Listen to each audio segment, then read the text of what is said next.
হাওড়া স্টেশনের প্ল্যাটফর্ম 4-এ রাত 1টার পর কেউ দাঁড়ায় না, কারণ প্রতি বছর ঠিক এই রাতেই সেখানে একজন মৃত মানুষকে দেখা যায়।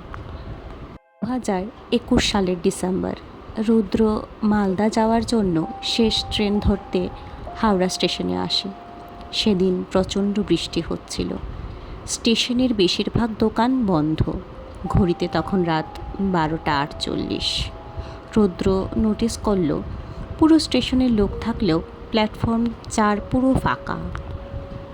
রুদ্র একটা চায়ের দোকানে গিয়ে জিজ্ঞেস করল, দাদা, প্ল্যাটফর্ম 4-এ কেউ নেই কেন? চাওয়ালা কয়েক সেকেন্ড চুপ করে রইল, তারপর ধীরে বলল, রাত 1টার পর ওই দিকে যাইয়েন না। কেন? লোকটা উত্তর দিল না, শুধু ভয় পাওয়া চোখে প্ল্যাটফর্ম 4-এর দিকে তাকিয়ে রইল। কৌতূহল নিয়ে রুদ্র প্ল্যাটফর্ম 4-এর দিকে হাঁটতে শুরু করলো।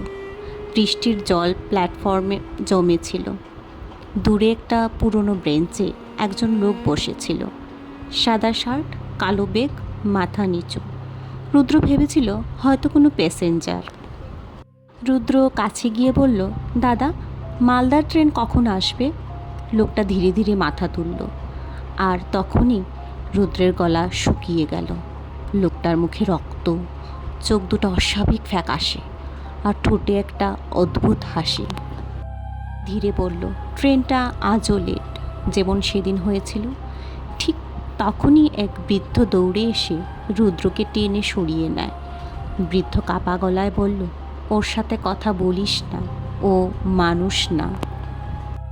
বৃদ্ধ বলল, 5 বছর আগে ঠিক এই রাতেই একটা ভয়ঙ্কর অ্যাক্সিডেন্ট হয়েছিল, আর ওই লোকটা ট্রেনের নিচে কাটা পড়ে মারা যায়।